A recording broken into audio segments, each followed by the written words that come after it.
आज तक मैं हूं आपके साथ नवजोत रंधावा। दिल्ली में 6 दिन की तालाबंदी यानी लॉकडाउन, लेकिन क्या इससे रुकेगी कोरोना की लहर? वीकेंड कर्फ्यू के बाद केजरीवाल सरकार ने दिल्ली वालों के लिए पाबंदियों की नई लिस्ट जारी कर दी है। आज रात 10 बजे से शुरू हो रही है लिस्ट, क्योंकि लॉकडाउन हो जाएगा। सोमवार सुबह 5 बजे तक लॉकडाउन रहेगा। केजरीवाल का कहना है कि अगर ये कदम नहीं उठाया जाता तो दिल्ली के हेल्थ सिस्टम पर बहुत बुरा असर पड़ता।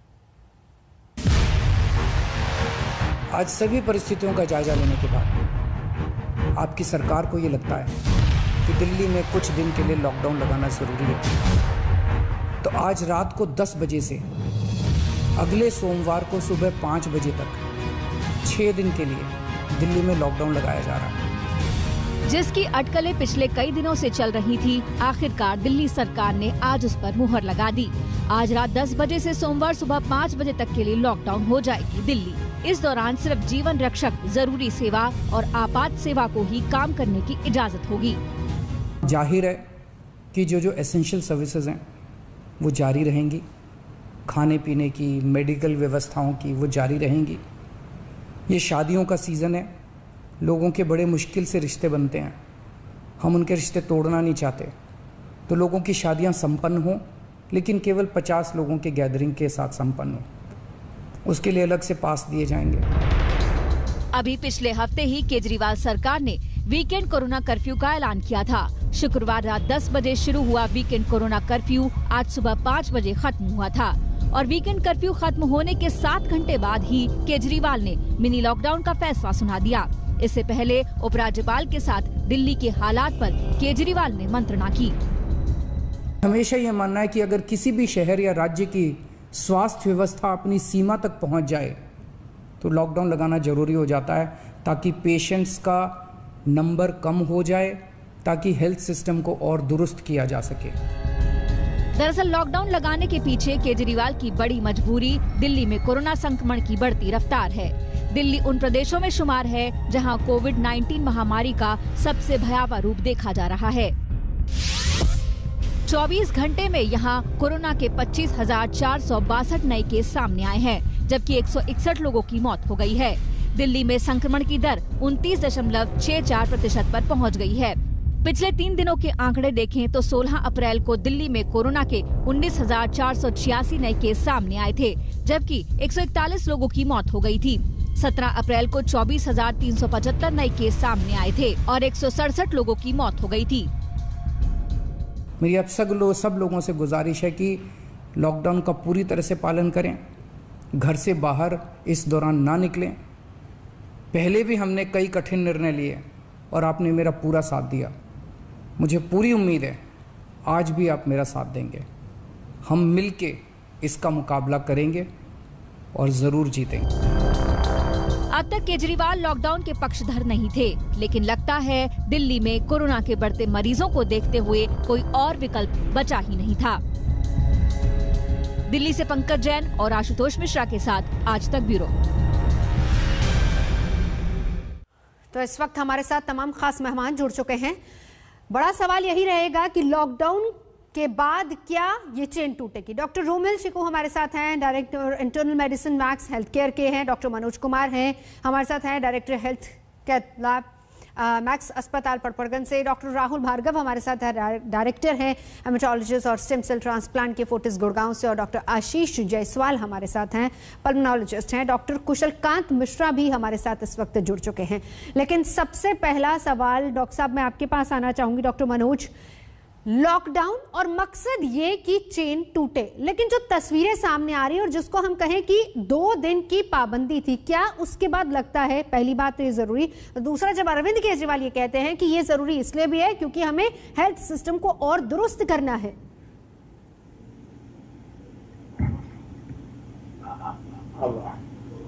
हेलो जी जी, आपका सवाल में एक बार जरा रिपीट कर दीजिएगा। डॉक्टर मनोज, मेरा सवाल ये है कि लॉकडाउन दिल्ली में आज रात 10 बजे से शुरू हो जाएगा। बड़ी बात अरविंद केजरीवाल कहते हैं कि इसलिए जरूरी है क्योंकि पहली बात हेल्थ सिस्टम को दुरुस्त करना है, ऑक्सीजन सिलेंडर्स चाहिए, हमें बेड्स चाहिए, सुविधाएं कम हैं, आईसीयू बेड्स बहुत कम है, तो इसको दुरुस्त करने के लिए 6 दिन बहुत जरूरी है ताकि लोग घरों में रहें और लॉकडाउन का पालन करें।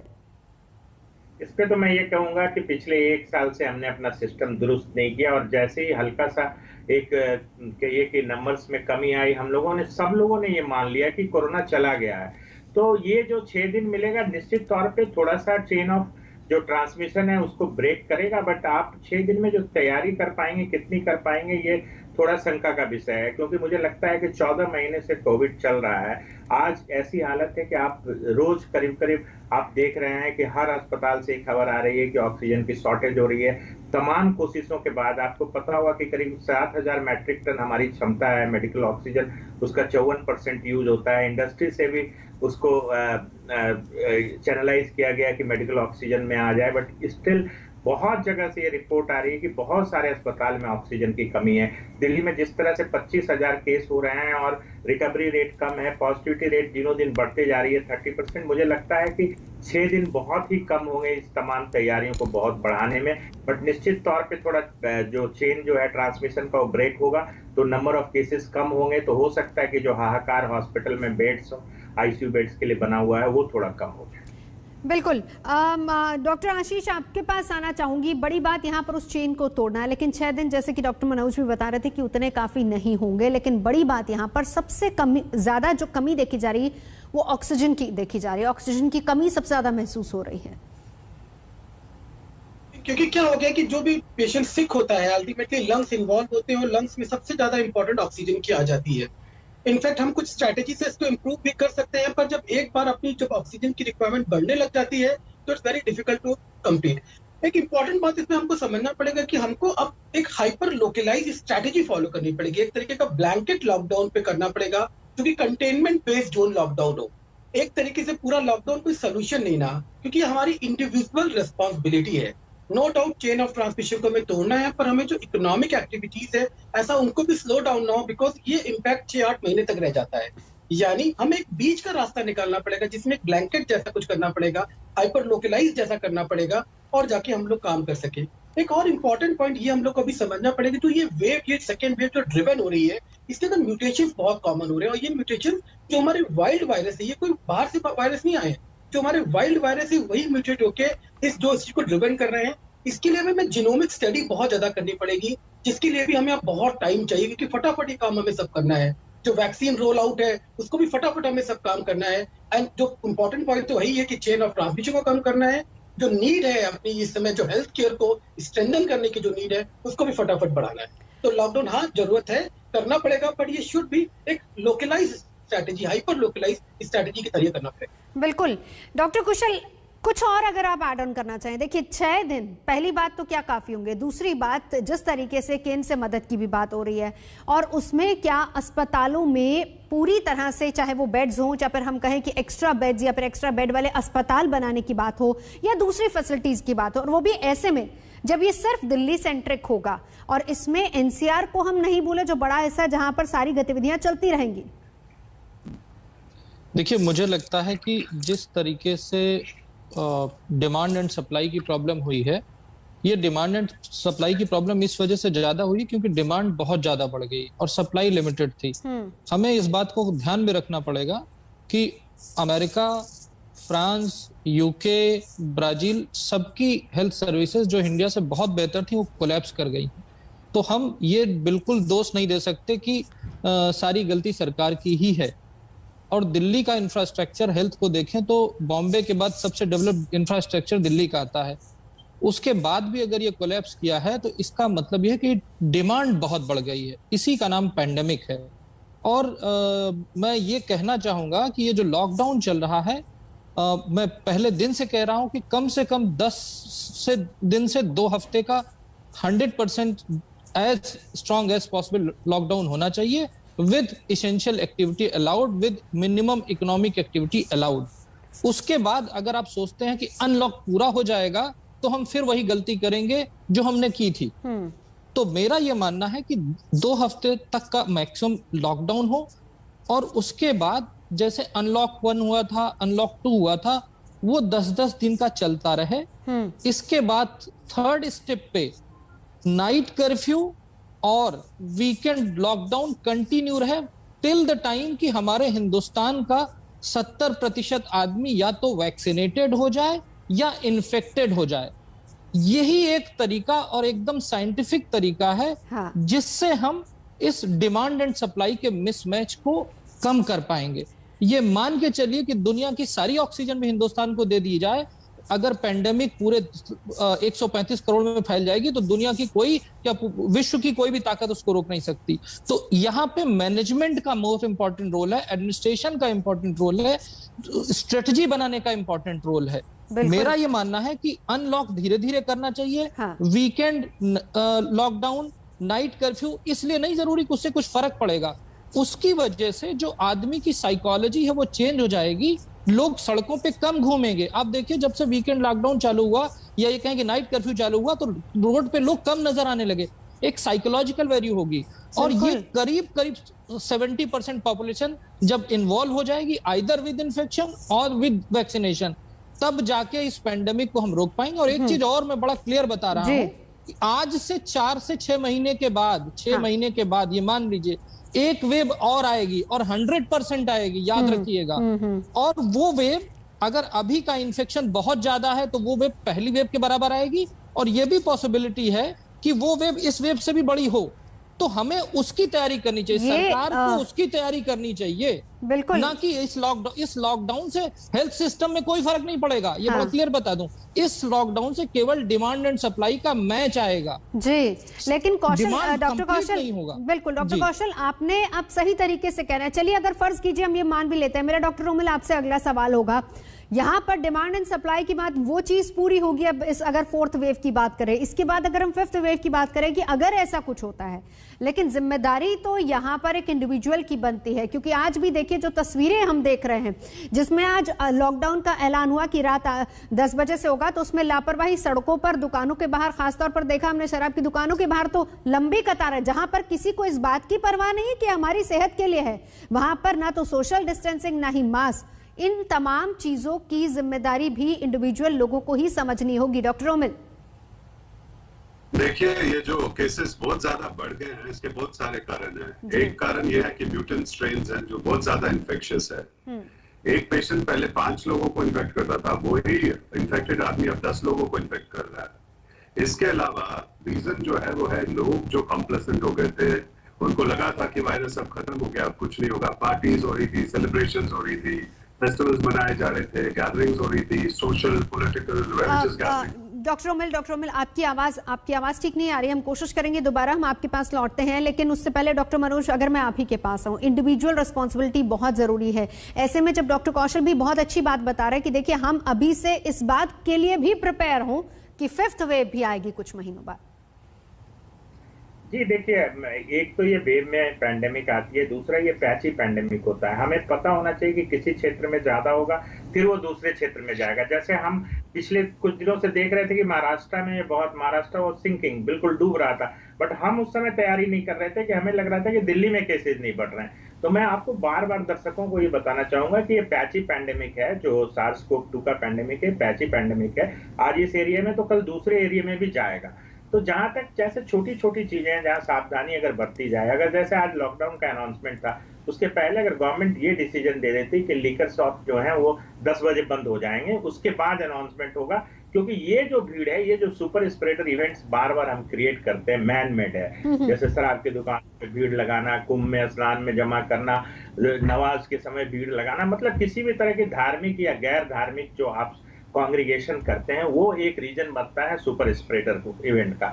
और आपको मैं बता दूं कि मैं जैसे पहले भी स्पीकर ने बताया कि ये जो म्यूटेंट स्ट्रेन है, चाहे इसको डबल म्यूटेंट या B1617 बोले, ये 70% ज्यादा ट्रांसमिसिबल है और इसकी फैटेलिटी भी ज्यादा है। अगर आप देखिए परसेंटेज वाइज मत देखिए, बट आप ये देखिए कि इसमें जो नंबर ऑफ केसेज हैं 1600 से ज्यादा डेथ हो रहे हैं, और दिल्ली में 161 डेथ हो रहा है। आप समझ सकते हैं हर घंटे 5 डेथ से ज्यादा, 6 डेथ हो रहे हैं, 7 डेथ हो रहे हैं। तो ये एक बड़ा ही चिंताजनक विषय है। और मैं आपको कहूंगा कि आने वाले वेव की तैयारी ठीक है, मेडिकल सिस्टम की भी एक लिमिटेशंस है, बट हम उसको बेहतर कर सकते थे। जिस चीजों को हमने बंद कर दिया था, जैसे बहुत सारे अस्पताल बंद हो गए थे, उनको अभी चालू रखना था, क्योंकि एपिडेमियोलॉजी के हिसाब से ये फ्रीक्वेंट वेव में, और हमें हिस्टोरिकली भी सीखना चाहिए कि स्पेनिश फ्लू में भी जो सेकंड वेव आया, है तो वो बहुत ही खतरनाक था, तो हमें तैयार होना चाहिए था, जो जिसके लिए हम तैयार नहीं थे। ये हमारी कहीं ना कहीं केयरलेस हो गए और इस वजह से हालात इस तरह के पैदा हुए हैं। डॉक्टर्स का पूरा पैनल हमारे साथ इस वक्त जुड़ा है। हम छोटे से ब्रेक के लिए रुकेंगे, तुरंत लौटेंगे। देखते रहिए आज तक।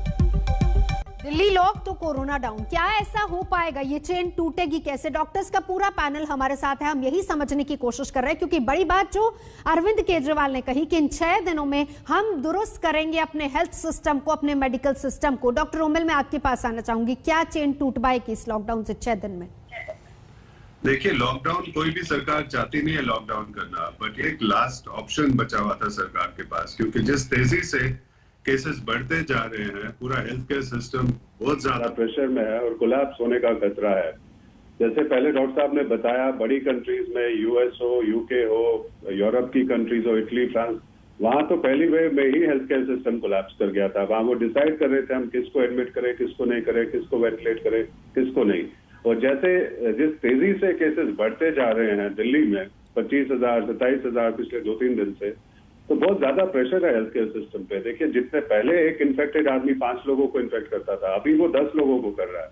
ये जो म्यूटेंट स्ट्रेन है, या जो जितनी भी रिलीजियस, सोशल, पॉलिटिकल गैदरिंग्स हुई हैं, लोगों का जो एटीट्यूड रहा है पिछले 1-2 महीने में कि सबको लग रहा था कि अब खत्म हो गया है वायरस, उसके कारण तेजी से केसेस बढ़ते जा रहे हैं।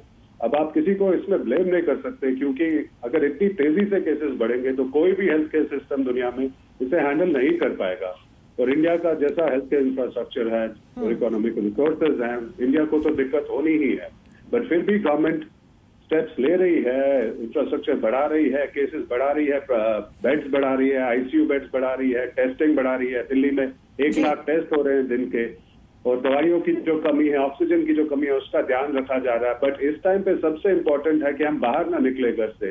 एक एनफोर्स लॉकडाउन रखा गया है, सोशल डिस्टेंसिंग जिससे मेंटेन हो, क्योंकि अगर हम बाहर निकलते गए और मास्क वगैरह ना लगाए तो केसेस बढ़ते जाएंगे। बिल्कुल बिल्कुल। तो यही बात, कोलैप्स नहीं किया है, अरविंद केजरीवाल कह रहे हैं कि कोलैप्स नहीं किया है हेल्थ सिस्टम, लेकिन खतरे में है, अभी टेंशन वाली बात है और इसीलिए इसको दुरुस्त करने की जरूरत है। डॉक्टर्स का पूरा पैनल हमारे साथ है, हम रुकेंगे एक ब्रेक के लिए। देखते रहिए आज तक। आप देख रहे हैं आज तक। नमस्कार, आपके साथ मैं हूं नवजोत रंधावा। तो एक तरफ कोरोना से जंग और दूसरी तरफ सियासी सरफुटव्वल लगातार जारी है। दिल्ली के मुख्यमंत्री अरविंद केजरीवाल पर हरियाणा के गृह मंत्री अनिल विज ने निशाना साधा। संसाधनों की कमी शिकायत पर उन्होंने घेरते हुए विज ने सीधे तौर पर कहा कि केजरीवाल विज्ञापन के बजाय संसाधन बढ़ाने पर जोर देते तो शायद सही होता।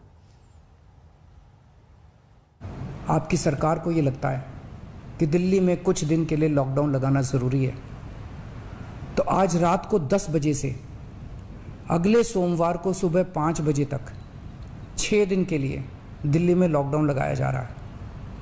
मैंने और एलजी साहब के हम दोनों ने निर्णय तब लिया है जब हमारे पास कोई उपाय नहीं बचा था। हमारे लिए निर्णय लेना आसान नहीं था, क्योंकि मैं समझ सकता हूं कि लॉकडाउन के दौरान किस तरह से लोगों के रोजगार खत्म हो जाते हैं। जो हमारे टोटल पेशेंट्स आ रहे हैं, एक्टिव पेशेंट्स हैं, उनमें 50% 3 जिलों के हैं, गुड़गांव के हैं, फरीदाबाद के हैं, सोनीपत के हैं, जो दिल्ली से सटे हुए हैं। पर अब मरीज है, अब दिल्ली में नहीं उनको व्यवस्था हो पा रही होगी, और वो हमारे पास अगर आ गए हैं तो हम तो धक्का नहीं मार सकते ना जी। हम तो अपने पूरी क्षमता अनुसार उनको इलाज देने की कोशिश। तो चलिए, दिल्ली में लॉकडाउन, राजस्थान में लॉकडाउन और कई जगह पर पाबंदियां बहुत सख्त हैं, लेकिन बड़ी बात और बड़ा सवाल ये कि जिस तरीके से मामले तेजी से बढ़ते जा रहे हैं, कंट्रोल कैसे होगा, कैसे किया जाएगा। डॉक्टर्स का पूरा पैनल हमारे साथ मौजूद है। डॉक्टर रोमिल, मैं पहले आप ही के पास आऊंगी। सबसे बड़ा इशू जो है, डॉक्टर भार्गव भी, डॉक्टर मनोज हमारे साथ है। डॉक्टर मनोज, आपसे ये सवाल है, अगर आप मुझे सुन पा रहे हैं तो बड़ा सवाल ये डॉक्टर साहब कि ऑक्सीजन की कमी। देखिए, महाराष्ट्र में सबसे ज्यादा केसेस, दिल्ली में सबसे ज्यादा केसेस, और ये 2 राज्य ऐसे, और मध्य प्रदेश जहां पर कल 3 मरीजों ने दम तोड़ दिया क्योंकि ऑक्सीजन की कमी थी। ये एक सबसे बड़ा चैलेंज है। नहीं, ऑक्सीजन की कमी तो कहिए कि एक चैलेंज है ही, और बहुत बड़ा चैलेंज है। और ऑक्सीजन जो है, कहिए कि मूल इलाज है, सबसे जरूरी है कोविड पेशेंट्स के लिए, या जिनको कोविड निमोनिया होता है उसके लिए ऑक्सीजन जब हाइपोक्सिया होता है या सैचुरेशन ऑक्सीजन का डिप होता है तो ऑक्सीजन लगाना है। बट हम ये देखें कि हमारी जो दैनिक क्षमता है करीब करीब 70-72 इस मैट्रिक टन ऑक्सीजन प्रोडक्शन की, उसमें से 54% जो है करीब करीब आपके इसमें यूज होता है मेडिकल ऑक्सीजन के तौर पे। तो एक लिमिटेशन है, बढ़ाने के लिए तैयारी की जा रही है। 165 PSA का एक प्लांट स्टार्ट किया जा रहा है, 50,000 मैट्रिक टन आयात करने की बात हो रही है, बट इन सब में समय लगेगा। तो मुझे लगता है कि एक लॉकडाउन करके केसेस को अगर हम कंस्ट्रेन कर पाए, रोक सकें, और जरूरतें अगर लोगों की कम हो जाए, और बहुत बार ऐसा होता है कि लोगों ने ऑक्सीजन को एज ए मतलब समझिए कि रिजर्व करके रख लिया है, अपने घरों में सिलेंडर्स मंगा के रख लिए, वो भी एक है कि उसकी कोई जरूरत नहीं है। बट ये एक मानसिकता है लोगों की, क्योंकि बाहर ऐसा माहौल है कि हॉस्पिटल में मुझे अगर अचानक कुछ हो जाए तो बेड्स नहीं मिलेगा, तो कम से कम घर में हम ऑक्सीजन लगा लेंगे। तो ये ऑक्सीजन की आपूर्ति जो है वो सबसे ज्यादा कंप्रोमाइज करती है हमारे केयर को। ये रेमडेसिविर और टॉर्सिलिजुमेब कम होना कोई बड़ी बात नहीं है। अगर इवन सीवियर निमोनिया भी है कोविड का, उसको ऑक्सीजन मिल जाए, उसको स्टेरॉइड्स मिल जाए, एंटीकोगुलेंट्स का इंजेक्शन मिल जाए, तो उससे पेशेंट ठीक हो जाता है। बिल्कुल बिल्कुल, लेकिन वहां पर भी डॉक्टर साहब कमी देखी ही जा रही है। डॉक्टर आशीष, बच्चों के लिए सबसे ज्यादा खतरा, और ऐसे में पैनिक बहुत ज्यादा देखा जा रहा है। इनफैक्ट क्योंकि ये जो वेव है, ये ना वेव बच्चों के कारण बहुत ज्यादा ड्रिवन हो रही है, बिकॉज जो बच्चे हैं वो एक तरीके से एसिम्प्टोमेटिक कैरियर की तरह बिहेव कर रहे हैं, क्योंकि उनमें सिम्टम्स इतने होते नहीं ना, मगर जो भी हमारे ओल्ड पेशेंट्स हैं, जो भी हमारे घर में जो दूसरे दादा नानी नानी है, उनको भी बच्चे इन्वॉल्व कर रहे हैं। जो भी स्टडीज अभी तक है बच्चों में, जो ये जो भी हम लोग पेशेंट्स भी देख रहे हैं, बच्चों में अभी बहुत ज्यादा पैनिक मत हो, बच्चों में बहुत ज्यादा सिवियरिटी नहीं है, उनमें यूजुअली ये एसिम्प्टोमेटिक है या ज्यादा थोड़े से अपर रेस्पिरेटरी के सिम्टम्स हैं, बच्चे यूजुअली सेटल हो जाते हैं, इसलिए पैनिक होने की जरूरत नहीं ना। जो पेरेंट्स हैं आजकल बच्चों के लिए, उनको ये भी लग रहा है कि अब तो बच्चे भी इन्वॉल्व हो रहे हैं, अब कैसे करेंगे, तो ये पैनिक होने की जरूरत अभी नहीं ना। एक सिंड्रोम है जो मल्टीपल, जो हम लोग इन्फ्लेमेटरी सिंड्रोम बच्चों में होता है, पर बहुत रेयरिटी है, वो बहुत 1 या 2 केसेस होते हैं जो सूरत में या 1-2 जो केसेस देखे गए, वो कोई एक बहुत क्लासिकल फाइंडिंग वायरल की नहीं है, तो उसके लिए घबराएं मत, बच्चों को इतने घबराने की बात नहीं है। बिल्कुल डॉक्टर कौशल, देखिए ऐसे में ये भी देखा जा रहा है सबसे ज्यादा जो क्रिटिकल कंडीशंस होती है वो अचानक से एसिम्प्टोमेटिक कहीं ज्यादा लक्षण नजर नहीं आते, लेकिन इफेक्ट वो ज्यादा हो रहा है। और दूसरी बात देखिए, RT-PCR में जब टेस्ट हम करवाते हैं, कई बार नेगेटिव आ रहा है, कई बार पॉजिटिव आ रहा है, सिटी स्कैन तक करवाना पड़ रहा है, तो ऐसे में बड़ा क्वेश्चन यहाँ पर यही आता है कि समझ में ही नहीं आ रहा है कि इलाज कहाँ से किस तरीके से शुरू किया जाए। देखिए, मुझे लगता है कि किसी को भी अगर इस बात का डाउट है कि उसे कोविड है, तो उसको एंटीजन टेस्ट के साथ साथ RT-PCR कराना चाहिए, क्योंकि एंटीजन की रिपोर्ट यूजुअली 2 से 4 घंटे में मिल जाती है। तो अगर वो पॉजिटिव है तो उसका ट्रीटमेंट पॉजिटिव की तरह शुरू हो जाना चाहिए। RT-PCR में आजकल मैं ये देख रहा हूँ कि बहुत सारे लोग क्लिनिकली कोविड हैं, लेकिन उनका RT-PCR नेगेटिव आ रहा है। इसका ये मतलब हम इस पैंडेमिक में ये नहीं कह सकते वो नेगेटिव है। तो अगर एंटीजन एंड RT-PCR दोनों कंबाइन कराएंगे तो शायद अर्ली डायग्नोसिस होगी, और जो RT-PCR के ऊपर एक्स्ट्रा बर्डन पड़ रहा है वो थोड़ा कम होगा। तो ये तो एक तरीका है जो मुझे लगता है सही होना चाहिए। पर जो बात सिस्टम को लेके हो रही थी, आप ये समझिए ना, जो सरकारें, सारे स्टेट गवर्नमेंट की सरकारों के बारे में बोल रहा हूँ, अभी थोड़ी देर पहले आपने बताया था कि महाराष्ट्र में इस समय 70,000 केस आए हैं, आज हमारे यहाँ 25,000 केस है। हमने ये देखा है कि जैसा महाराष्ट्र में हो रहा होता वो करीब 15 दिन से 1 महीने के बाद दिल्ली में होता है। महाराष्ट्र में लॉकडाउन है, इतने दिन से लॉकडाउन, उसके बाद भी 70,000 केस आ रहे हैं। इसका ये मतलब मैं बताना चाह रहा हूं कि ये जो लॉकडाउन के ऊपर कोई पॉलिटिकल ईगो नहीं होनी चाहिए कि हमने 7 दिन बोला है तो 7 दिन होना चाहिए। हाँ। ये साइंटिफिक एंड नीड बेस्ड होना चाहिए। बिल्कुल। क्योंकि इसमें ये नहीं होना चाहिए कि मैंने चूंकि 1 हफ्ते बाद कहा था तो 1 हफ्ते बाद खत्म ही हो, ये डिसीजन नहीं होना चाहिए। सेंसिबल डिसीजन होना चाहिए। अगर केसेस राइज कर रहे हैं, मान लीजिए संडे को भी हमारे केसेस 70,000 पहुंचते हैं, तो मुझे नहीं लगता कि हमें मंडे को लॉकडाउन खत्म करना चाहिए। ये डिसीजन लॉजिकल होना चाहिए।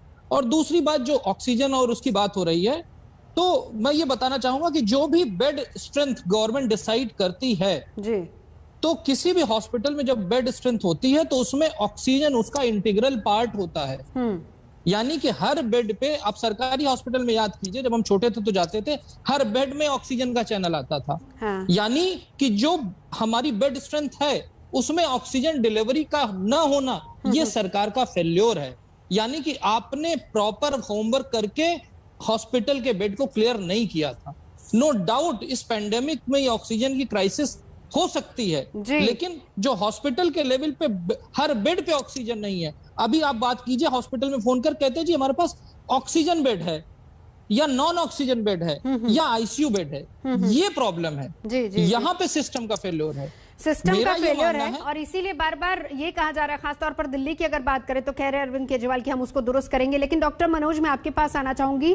सबसे ज्यादा क्रिटिकल कंडीशन उन पेशेंट्स की हो जाती है जो एसिम्प्टोमेटिक है, क्योंकि आपको पता ही नहीं चलता अनलेस अनटिल आप टेस्ट पर जाए। अगर आप टेस्ट में भी जाते हैं तो भी उस तरह के जो नॉर्मली कोविड पेशेंट को सिम्टम्स आने चाहिए उस तरह के सिम्टम्स महसूस नहीं होते, और फिर उसके बाद एक स्टेज ऐसी आती है जब पेशेंट क्रिटिकल हो जाता है। तो ये ऐसे में किस तरीके से संभाला जाए? देखिए, पिछले जो वर्जन था वायरस का SARS-CoV-2 का और इस बार जो वर्जन है उसमें मेन डिफरेंस यही है। पहले हम लोग देखते थे कि जनरली जो फेफड़ों का संक्रमण या लंग्स का जो इन्वॉल्वमेंट होता था वो 4-5 दिन, सेकेंड वीक में 7 दिन के आसपास होता था और पेशेंट्स को लॉन्ग फीवर होते थे। आजकल क्या है कि थोड़ी सी हल्की सी ब्रेथलेस होती है, थोड़ा 1 दिन का फीवर है, उसका HRCT कराते हैं तो लंग ग्रॉसली इन्वॉल्व हो जाता है और उसका सडनली ऑक्सीजन सैचुरेशन डीप कर जाता है और चूंकि उसके लिए उस तरह के केसेस को हैंडल करने के लिए आईसीयू बेड्स की नीड होती है और कहीं भी पूरे शहर में आईसीयू बेड्स नहीं मिलता। तो इसकी वजह से ये बहुत कॉमन चीजें हैं जो हो रही हैं और पेशेंट्स का डेथ भी इसी तरह के पेशेंट्स को हो रहा है। क्योंकि अगर ग्रेजुअली प्रोग्रेसिव अगर सिम्टोमेटिक पेशेंट्स होता है तो उसमें या तो वार्ड में है तो वार्ड से फिर वो शिफ्ट हो जाता है, उसको प्रॉपर केयर मिल जाती है। तो ये हो सकता है कि जैसा कि आपको मैं बताऊं कि बॉम्बे में जो अभी जेनोमिक सर्वेलेंस हुआ था पॉजिटिव पेशेंट का, उसमें 61% पेशेंट्स जो थे वो न्यू डबल म्यूटेंट स्ट्रेन वाले थे। तो हम लोग जो जेनेटिक कंसोर्टियम भी बनी उसको दिसंबर में बना था और अभी अप्रैल का महीना चल रहा है। अभी हमने बहुत कम सैंपल्स को उसको जेनोमिक एनालिसिस किया है। तो इसकी वजह से हमें ये भी नहीं पता है कि इस बार वायरस का जो वर्जन है वो बिल्कुल डिफरेंट है। यानी जब तक हम ये एक्सेप्ट करेंगे, साइंटिफिक एविडेंस आएगा कि नहीं ये तो नए म्यूटेंट से हुआ था, तब तक जो है ये सारी चीजें हो जाती हैं। और अभी तक कहीं भी किसी भी हेल्थ ऑफिशियल से या हेल्थ मिनिस्ट्री से ये तो नहीं पुष्टि की गई है कि ये जो नया पेंडेमिक है या जो सेकेंड वेव सर्ज है ये न्यू म्यूटेंट स्ट्रेन की वजह से है। कोविड इनएप्रोप्रिएट बिहेवियर तो डेफिनेटली एक कारण होता है, बट इसमें न्यू म्यूटेंट स्ट्रेन क्योंकि क्लिनिकल फीचर्स इसके डिफरेंट हैं, एज ग्रुप का इन्वॉल्वमेंट दूसरा है, लंग का इन्वॉल्वमेंट बड़ा रैपिड है, तो मुझे तो लगता है कि ये म्यूटेंट स्ट्रेन की वजह से ही इतना ज्यादा रैपिडली फैल रहा है। बिल्कुल। अब बड़ा सवाल और बात यही है कि पूरे मुल्क में क्योंकि जिस तरीके से 2 लाख से भी ज्यादा मामले चले गए हैं, चेन तोड़ना जरूरी है। खास तौर पर महाराष्ट्र, दिल्ली जैसे राज्य, यूपी में 1 दिन का लॉकडाउन, राजस्थान में भी 3 मई तक पूरा लॉकडाउन कर दिया गया है। लेकिन डॉक्टर आशीष, अब ये चेन टूटने में वक्त कितना लग सकता है? क्योंकि हर राज्य, हर शहर की अगर हेल्थ सिस्टम की बात करें तो वो भगवान भरोसे नजर आ रहा है कम से कम अभी तक। तो देखिए, अगर हम इसकी साइकिल की बात करें कि अगर एक पेशेंट आज पॉजिटिव है, कितने दिन के बाद वो निगेटिव होता है, तो उतना टाइम हमको देना पड़ेगा चेन ऑफ ट्रांसमिशन को रोकने के लिए। तो जो मिनिमम टाइम है हम इसको 14 डेज 16 डेज में लग जाते हैं कि इस चेन को ट्रांसमिशन को तोड़ा जाए। यानी कुछ लोगों में ये 4 हफ्ते या 6 हफ्ते तक भी हो जाता है। यानी अगर हम एक सेंसिबल लॉकडाउन, अगर हम एक साइंटिफिक लॉकडाउन की बात करें तो ये जो हमारा पीरियड है ये कुछ 3 हफ्ते या 4 हफ्ते तक का होना चाहिए। यानी ये जो हमारा लॉकडाउन का भी जो पीरियड है वो 3 से 4 हफ्ते तक ही हो पाएगा। इसके अंदर जो इम्पोर्टेंट बात है सिंगल लॉकडाउन, 1 दिन का लॉकडाउन, ये तो केवल एक सिंबॉलिक तरीका है लोगों को समझाने के लिए कि लॉकडाउन जरूरी है, आप अपना कोविड एप्रोप्रिएट बिहेवियर को फॉलो करें। ये 1 दिन का लॉकडाउन या रात का लॉकडाउन, इसका कोई सोल्यूशन नहीं, ना इससे चेन ऑफ ट्रांसमिशन में कोई फर्क नहीं पड़ता। एक बहुत इंपॉर्टेंट पॉइंट ये है कि हमें इसलिए भी लॉकडाउन करना चाहिए, जैसा सर ने भी बोला कि जो इंसाकॉक की स्टडीज है उसकी जो डाटा बहुत ही चौंकाने वाले हैं। क्योंकि अगर ये जो म्यूटेंट स्ट्रेन्स है, अगर ये लोग इन्होंने हमारी इम्यूनिटी को इवेड कर दिया, यानी जो हमारा वैक्सीन रोल आउट प्रोग्राम है वो भी हमारा फेल हो सकता है अगर ये वैक्सीन के अगेंस्ट पे काम ना कर पाए। या जो हमारी खुद की इम्यूनिटी बनी हुई है, जैसे कुछ लोगों को पहले अभी एक डाटा आया है इसमें ये पता चला है कि जिन लोगों को कोविड-1 हुआ था उनमें भी कितने लोगों को फिर से इन्फेक्शन हो गया। यानी जो हमारी इम्यूनिटी थी वो भी इतनी स्ट्रांग नहीं ना कि सेकेंड वाले स्ट्रेन के लिए। इसलिए भी बहुत जरूरी है कि जो हमारा लॉकडाउन इतना रखा जाए ताकि हम एक कंक्लूसिव स्टेप तक पहुंच सके, एक कंक्लूजन तक पहुंच सके जीनोमिक्स की मदद से कि ये स्ट्रेन्स हैं। और तो ये जो लॉकडाउन की स्थिति है ये इन सब बातों पे भी निर्भर करती है। तो एटलीस्ट 3 से 4 हफ्ते होने चाहिए। बिल्कुल, बहुत बहुत शुक्रिया आप सभी का हम हमारे साथ जुड़ने के लिए। तो डॉक्टर्स के पैनल के साथ हम चर्चा कर रहे थे कि किस तरीके से चेन टूटेगी और जो कदम उठाए जा रहे हैं वो कितने कारगर हो सकते हैं।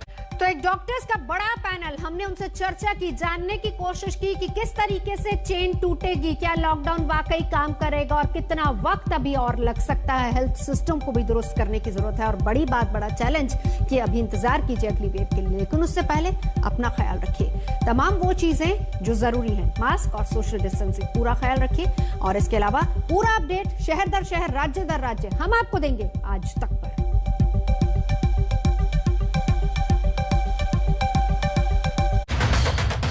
नमस्कार, मैं हूं अंजना ओम कश्यप। हमें उम्मीद है ये वीडियो आपको पसंद आया होगा। लेटेस्ट खबरों के लिए यूं ही देखते रहिए आज तक और इस वीडियो के पसंद आने पर लाइक, शेयर एंड सब्सक्राइब करना ना भूलें।